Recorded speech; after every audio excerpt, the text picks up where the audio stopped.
Merci de nous recevoir chez vous. Tout de suite, le point de l'actualité de ce mardi 25 février 2014.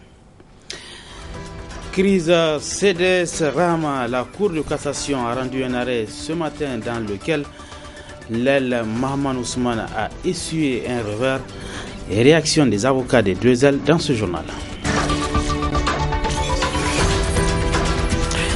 Les ministres de sécurité de l'espace CEDEAO sont en conclave à Niamey, objectif l'adoption de la carte d'identité biométrique de la CEDEAO.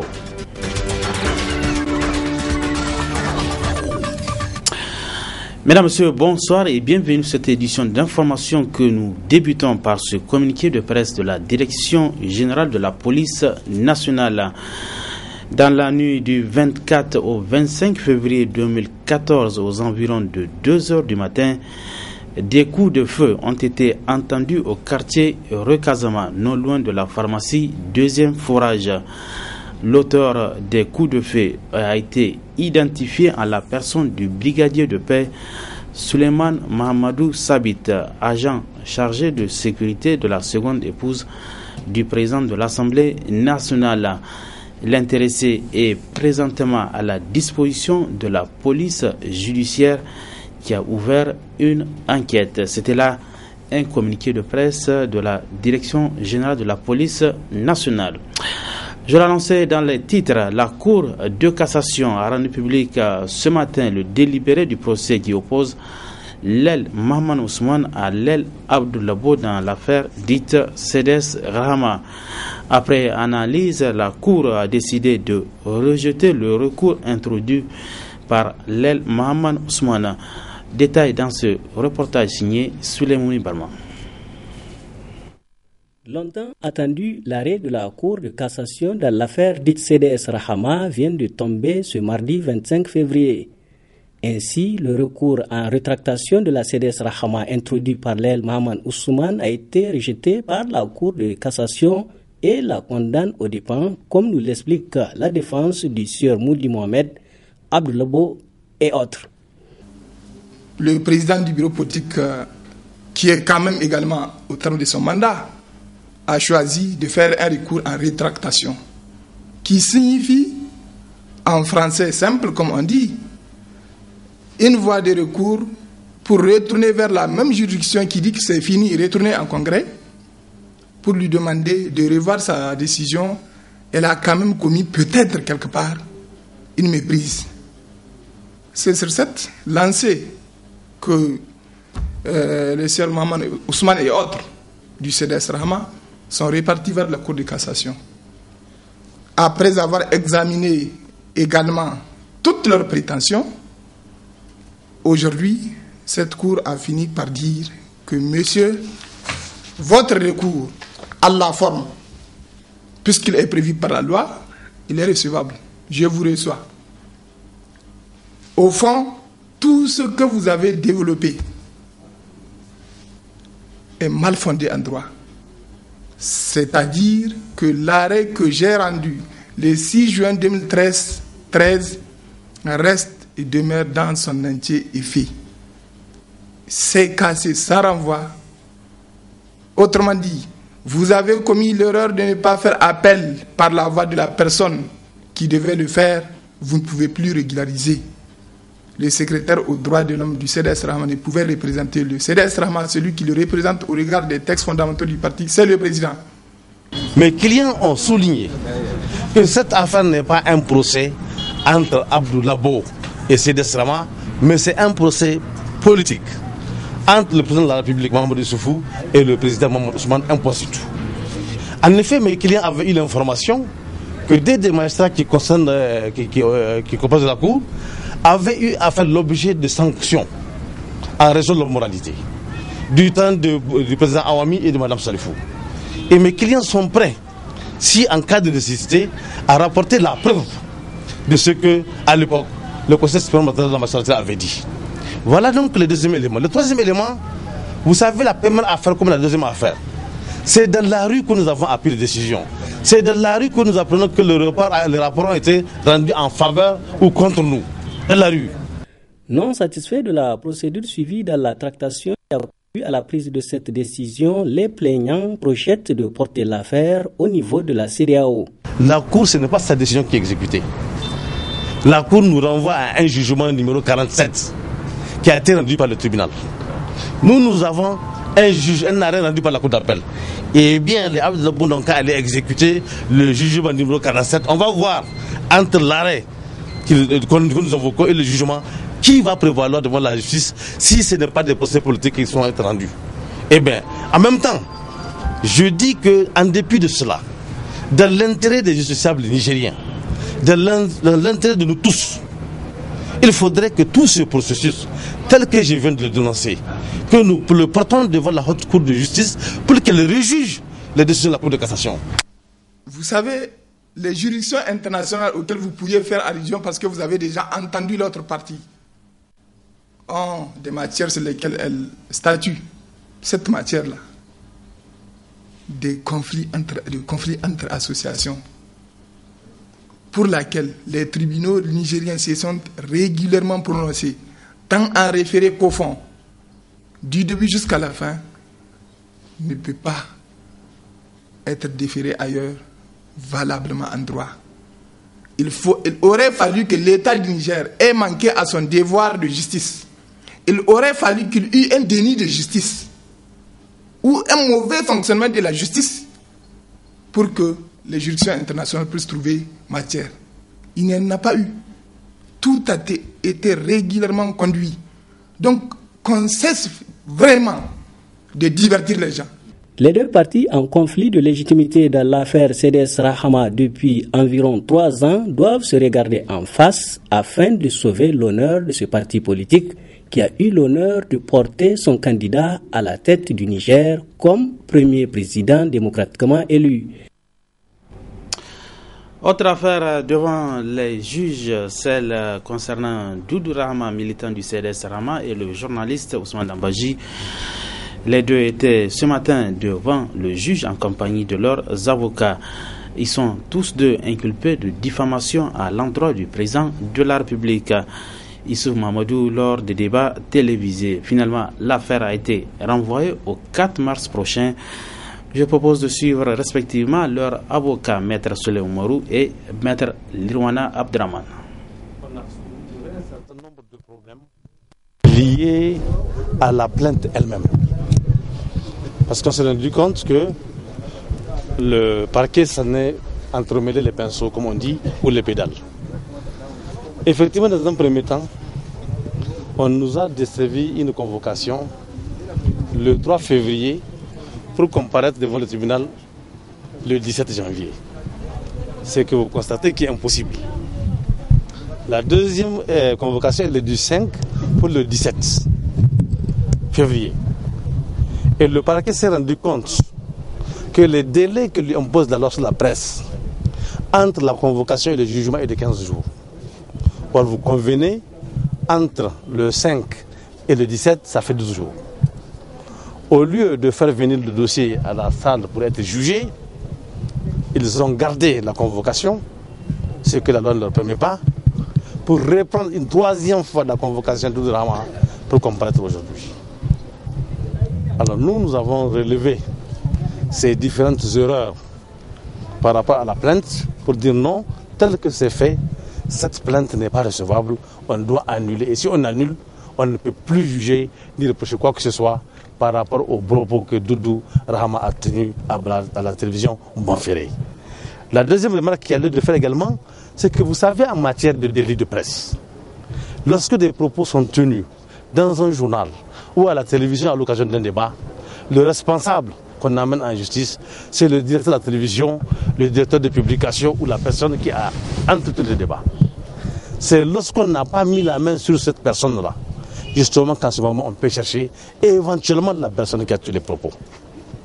Et ça aussi nous disons, dès lors qu'on n'a pas poursuivi les autorités de Bonferré, il est évident que Doudou Rahama ne pourra pas être donc jugé. L'affaire a été appelée, mais elle n'a pas été plaidée au fond. Nous avons soulevé des exceptions d'irrécevabilité et de nullité de la procédure, raison pour laquelle le juge n'a pas accédé au fond du dossier il a renvoyé l'affaire au 4 mars jusqu'à ce qu'il purge les exceptions. Nous avons dit d'abord, première exception, que le parquet n'est pas fondé de poursuivre mon client parce qu'il ne s'agit pas d'une infraction par voie de presse qui est relative à la religion, qui est relative à un groupement de personnes, qui n'est pas une question relativement ethnique. C'est le seul cas où le procureur est fondé de faire une poursuite d'office. En dehors de ces cas-là, dans les autres cas, c'est la partie lésée. C'est celui qui s'estime être victime qui doit déposer plainte. Et dans ce cas d'espèce, c'est le président lui-même, parce que le président n'est pas encore constitué. Le président de la République n'est pas encore constitué. Le président de la République ne résume pas les forces armées. Il ne résume pas les administrations. Il est une personne physique. Et il s'agit d'une personne physique qui a tenu des propos avant d'être président de la République. Il s'agit d'une promesse électorale. Autre exception que nous avons soulevée, c'est celle de la poursuite elle-même. Et de ce point de vue, c'est valable pour tous et pour tous les autres journalistes. Lorsqu'il s'agit d'une infraction par voie de presse, l'auteur principal, c'est le responsable du média qu'on doit poursuivre. C'est à défaut qu'on peut poursuivre l'auteur des propos, celui qui est invité par le média. Et dans ces cas d'espèce, vous avez constaté que mon client est seul à comparaître. Ni le directeur de Canal, ni un responsable de la télévision Canal n'est présent à l'audience qui s'est tenue tout à l'heure. Et c'est pour cela que nous avons demandé la nullité de la procédure. Tant qu'on ne définit pas au niveau de l'auteur principal si l'infraction est constituée ou pas, comment on peut déterminer les actes posés par un complice s'ils sont constitutifs de complicité ou pas? Pendant ce temps, après 10 jours passés dans les locaux de la prison civile de Niamey, Ismaël Salif, membre du SINASEP, a retrouvé sa liberté hier. Au lendemain de sa libération, le cadre permanent de réflexion et d'action des syndicats de l'éducation CEPRAS a animé ce matin un point de presse. Le résumé avec notre reporter Mamoud Saleh. Après avoir passé près de 10 jours à la maison d'arrêt de Niamey, Ismaël Salifou est enfin libre depuis hier aux environs de 19h45. Ce matin, le cadre permanent de réflexion et d'action des syndicats de l'éducation a animé un point de presse pour remercier tous ceux qui, de près ou de loin, ont contribué à la libération de leurs camarades, dont notamment le CESOC qui n'a ménagé aucun effort dans ce sens. Aussi, au cours de ce point de presse, le CEPRAS se dit disponible au dialogue avec les autorités en charge de l'éducation afin de trouver des solutions définitives aux problèmes posés par le CEPRAS. Le CEPRAS tient également à informer que dans le dernier préavis déposé hier, nous avions posé comme préalable la libération du camarade Ismaël. Dieu merci. Hier, comme nous l'avons dit, il a passé sa première nuit chez lui. Et aujourd'hui, nous lançons un appel au gouvernement pour l'inviter à la reprise des négociations autour des points qui n'ont pas fait objet de débat. Hier, ils l'ont dit qu'ils nous ont appelés, on a refusé de partir, cela n'a jamais été le cas. Mais aujourd'hui, nous prenons l'opinion en témoin que nous sommes disposés à des discussions sincères entre partenaires dans un respect mutuel afin que nous puissions sauver le système éducatif nigérien. Il ne faut pas qu'on continue à accuser le CEPRAS de vouloir prendre l'école en otage. Cela n'a jamais été notre intention. L'école est notre raison d'être. Nous sommes des enseignants et sans école, nous n'aurons pas de fonction. Voilà pourquoi nous estimons que cette semaine doit être mise à profit pour qu'effectivement nous puissions régler définitivement les questions de l'école. Une fois encore de plus, la justice nigérienne vient de prouver son indépendance totale au service du peuple avec la libération de l'enseignant Ismaël Salifou, membre du CEPRAS. Autre aspect de ce journal, les ministres en charge des questions sécuritaires des pays membres de l'espace CEDEAO étaient en conclave ce matin au Palais des Congrès de Niamey, au centre d'échange, l'adoption de la carte d'identité biométrique CEDEAO comme document de voyage du remplacement du carnet de voyage par la carte d'identité biométrique, du droit de résidence et de la suppression de la carte de résident plutôt. Le compte rendu avec Adam Ousmane.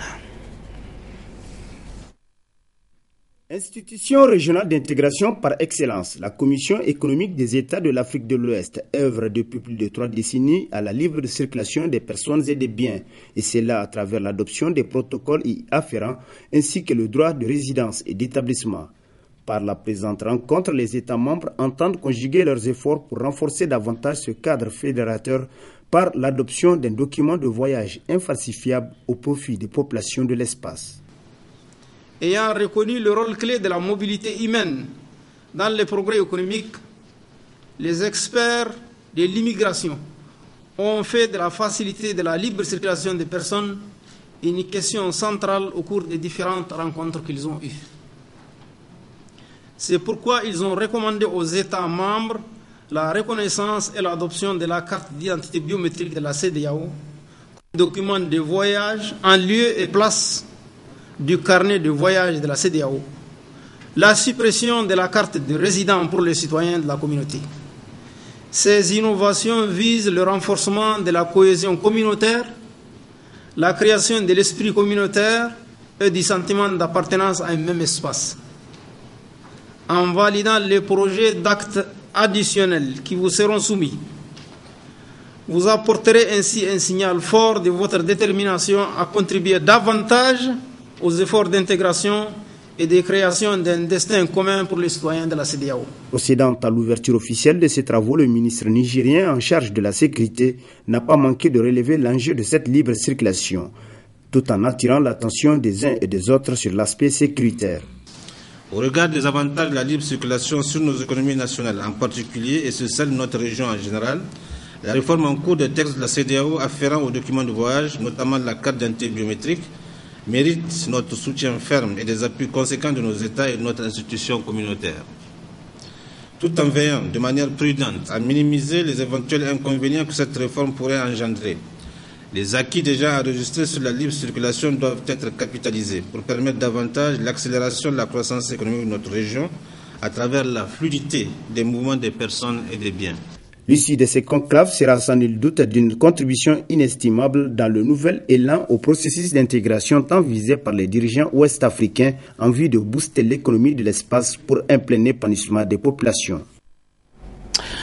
Dans le même registre, le processus de l'intégration monétaire de l'espace CEDEAO suit son cours sous l'égide du président de la République du Niger, Mamadou Issoufou, et son homologue ghanéen, John Dramani.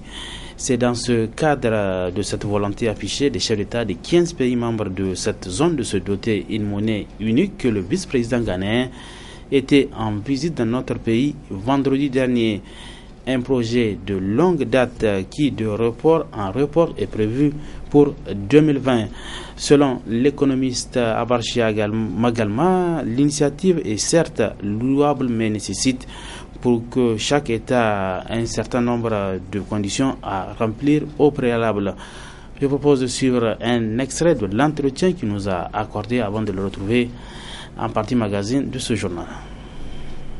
Aujourd'hui, le Nigérien moyen ne se dit pas que son avenir dépend de l'UEMOA ou de la CEDEAO. Tout simplement parce qu'en prenant ses soignants pour aller dans un pays comme le Ghana ou aller en Côte d'Ivoire ou traverser, aller jusqu'au Sénégal, en se déplaçant, il connaît les contraintes qu'il rencontre sur la route. Donc on peut théoriser dans les radios, dans les télévisions, mais concrètement, lui, il sait la situation qu'il rencontre le chemin. Il ne peut même pas se déplacer librement. Donc voilà un certain nombre de contraintes aujourd'hui à l'intégration. Si nous voulons aller un peu plus loin, l'intégration monétaire, comme on l'a dit, c'est une très bonne chose, mais nous devons nous atteler à lever ces contraintes-là. L'un de l'autre, c'est une très bonne chose qu'on en parle. Maintenant, il y a une chose qui me semble très importante. C'est le cas du Niger. Aujourd'hui, si vous partez dans vos magasins, vous allez vous rendre compte qu'il y a beaucoup plus de produits étrangers que de produits fabriqués au Niger. Je n'ose pas faire de pourcentage, mais vous pouvez faire le tour voir. C'est vrai que l'intégration signifie ouverture du marché, mais l'intégration signifie aussi vendre chez toi et chez les autres et que les autres vendent chez eux et chez toi. Mais si tu n'es qu'un consommateur, là, tu dépends de l'intégration. L'intégration, tu ne fais pas l'intégration. C'est l'intégration qui te fait. Rendez-vous en fin du journal pour suivre l'intégralité de cette analyse de l'économiste Abarchi Magalma. À moins d'un quart de siècle de multipartisme politique, le Niger enregistre de nos jours plusieurs dizaines de formations politiques. Un foisonnement de ces dernières années dû le plus souvent à la défection de militants de leur parti d'origine pour créer leur propre structure. Cependant, ces derniers temps, l'on assiste à une autre forme de crise qui secoue le parti, malgré l'existence d'une charte pour régir le fonctionnement de ces formations politiques. Pour en savoir davantage sur cette question, suivons ce dossier de la rédaction signé Adam Soumana. Avec l'avènement du multipartisme politique consécutif à la conférence nationale souveraine, l'on assiste à un foisonnement de partis dans le paysage politique nigérien. Des partis qui, pour la plupart, aspirent à présider aux destinées du pays ou apporter leur pierre à l'édifice de la nation. Cependant, force est de constater que bon nombre de nos concitoyens adhèrent à ces formations, non pas parce qu'épousant les idéaux du parti, donc par conviction, mais par des calculs politiques et politiciens. Une situation qui, à la longue, ne peut qu'être préjudiciable au parti. Fort d'une expérience de plus d'une décennie dans le multipartisme et les conséquences engendrées par ces derniers au pays, une charte des partis politiques a vu le jour au Niger à travers l'ordonnance numéro 2010-84 du 16 décembre 2010. C'est une loi qui détermine les conditions de création d'un parti politique, l'organisation, le fonctionnement d'un parti politique, des dispositions financières par rapport à la vie d'un parti politique, la manière de fusionner avec d'autres partis politiques, etc. Cependant, malgré l'existence de cette charte devant faire office de loi dans le fonctionnement des formations politiques, l'on assiste de nos jours à une situation au sein des partis, notamment de l'opposition, qui n'honore pas le pays dans son ensemble et les hommes politiques en particulier. C'est vrai que ce sont des épreuves douloureuses pour les partis politiques. Et c'est aussi des épreuves douloureuses pour la nation tout entière, parce que le parti politique il est composé de Nigériens. Moi, je pense que aujourd'hui, c'est des crises qu'on voit au niveau des partis politiques. Ce sont peut-être même rébellions. Et on voit beaucoup de partis politiques, n'est-ce pas, qui connaissent cette division-là. Leurs membres ont décidé, certains de leurs membres ont décidé d'aller soutenir l'action gouvernementale, ou du moins soutenir l'action du président.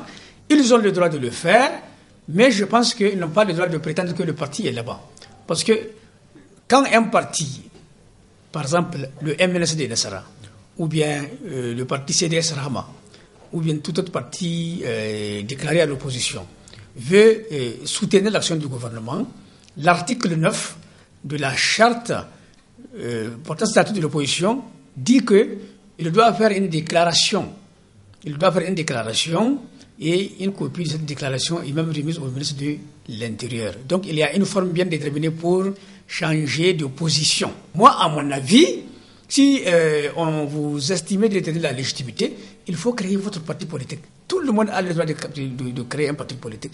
Tout le monde, tout citoyen a le droit de déterminer, n'est-ce pas, sa philosophie politique, son choix politique, son camp politique. Donc, tout Nigérien est libre de prendre la carte, par exemple, du parti au pouvoir, ou bien d'un parti, n'est-ce pas, appartenant à la coalition au pouvoir. Pourtant, ces incessantes crises trouvent leur solution à travers l'ordonnance numéro 2010-85 du 16 décembre 2010 portant statut de l'opposition. On entend par opposition politique un ou plusieurs groupes de partis politiques distincts des groupes ou partis politiques qui soutiennent l'action gouvernementale. Donc, on ne peut pas être dans le gouvernement, on ne peut pas soutenir l'action gouvernementale et se déclarer toujours à l'opposition. Ce n'est pas possible. Ce qui fait que la crise au sein des partis politiques, ce n'est pas une, ce sont des crises qu'on veut entretenir. Et je pense que les acteurs doivent faire l'économie de ces crises-là en décidant, en optant pour deux formules possibles. Soit vous créez votre parti politique, vous vous séparez de vos camarades, vous vous distinguez de vos camarades en créant un nouveau parti politique tout neuf et en décidant de vous aligner derrière l'opposition ou bien derrière la coalition qui gouverne, conformément, n'est-ce pas, aux lois et règlements en vigueur. Ou bien vous n'entendez pas créer un parti politique, et bien là, vous renoncez à votre qualité de membre de tel ou tel parti, mais vous prenez directement la carte du parti au pouvoir ou bien d'un parti, n'est-ce pas, qui est dans la coalition au pouvoir. Je pense que ce sont les deux formules possibles. Mais soutenir l'action du gouvernement au mépris des articles 2 et 9 de l'ordonnance portant statut de l'opposition politique ne peut pas être admis juridiquement. Le Niger a trop souffert de ces hommes politiques dans leur guéguerre politicienne. Alors, il est grand temps que ces derniers se ressaisissent et se disent qu'être leader ne veut pas dire songer seulement à soi et aux siens, mais à toute la nation et œuvrer pour son épanouissement. Il est indéniable qu'aucune nation ne peut se construire dans la division et les formations politiques constituent dans leur majorité le Niger en miniature. Cessons alors de se jeter des pots de banane pour éviter le pourrissement de la vie des partis politiques. Le nouveau chef du gouvernement italien a obtenu hier le vote de confiance du Sénat sur son programme qui vise un changement radical et immédiat. Place désormais aux députés qui doivent se prononcer. Premier test réussi pour Matteo Renzi. Sénateur favorable, 169. Sénateur contre, 139. Le Sénat approuve.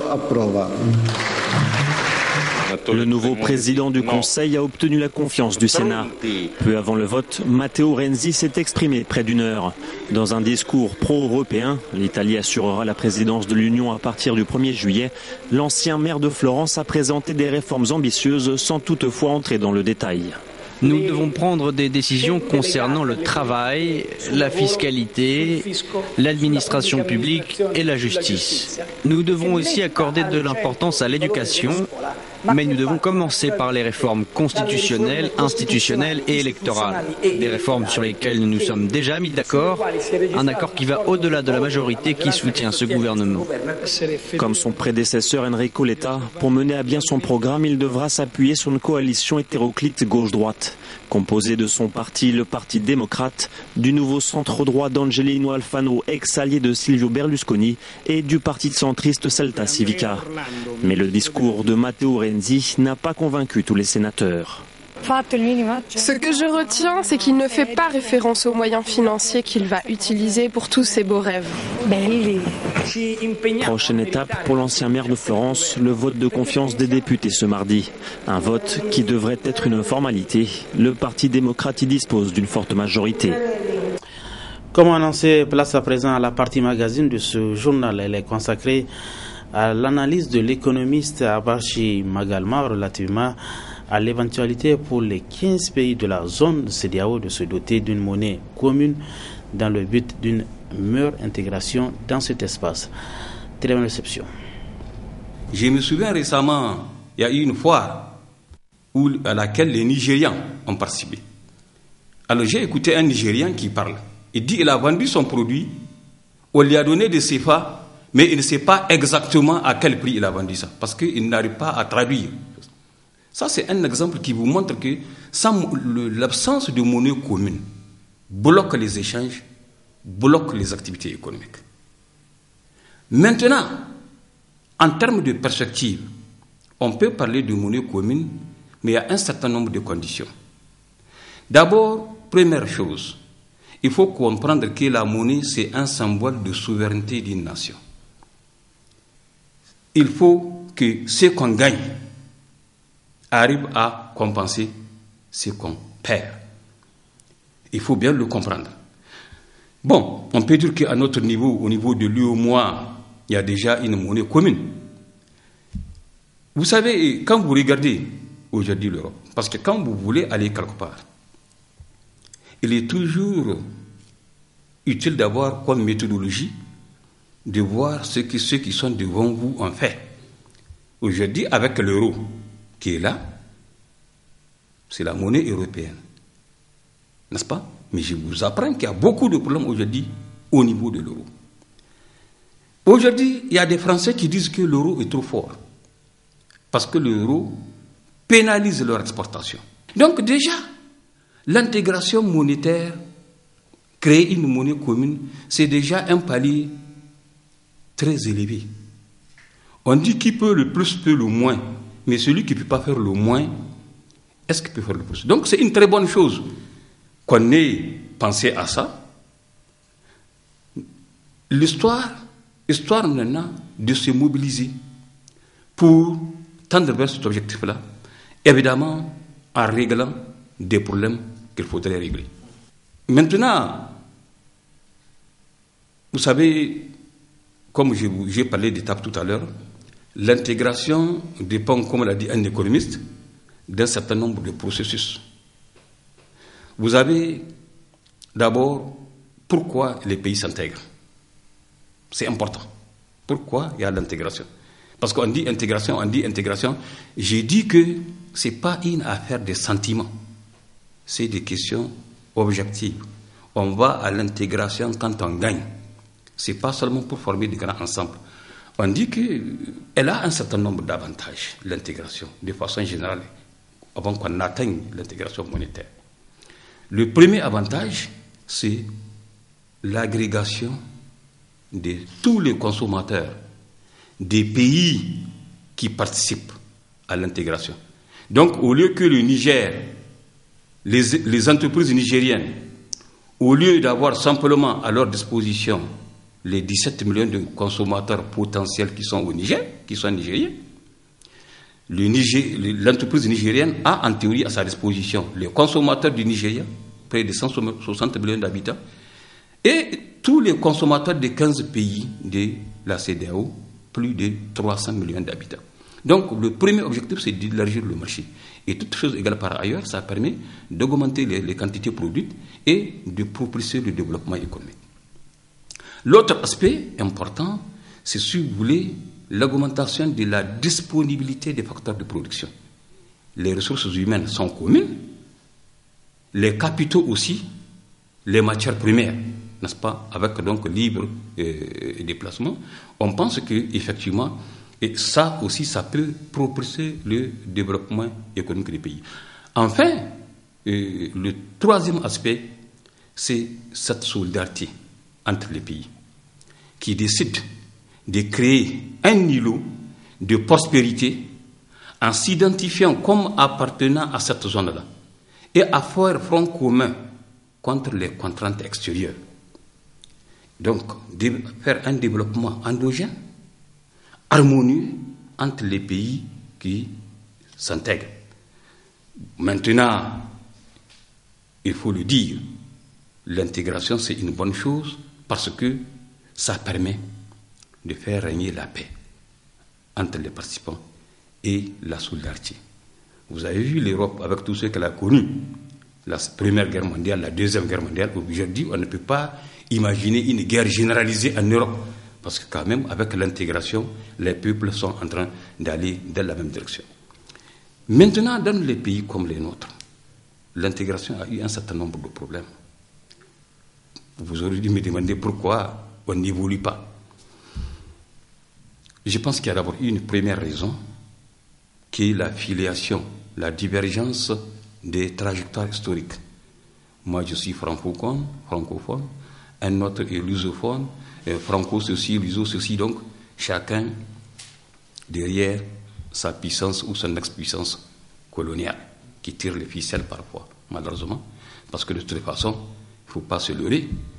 Et le développement en tant que tel, c'est aussi une question de liberté, et la liberté, il faut l'acquérir.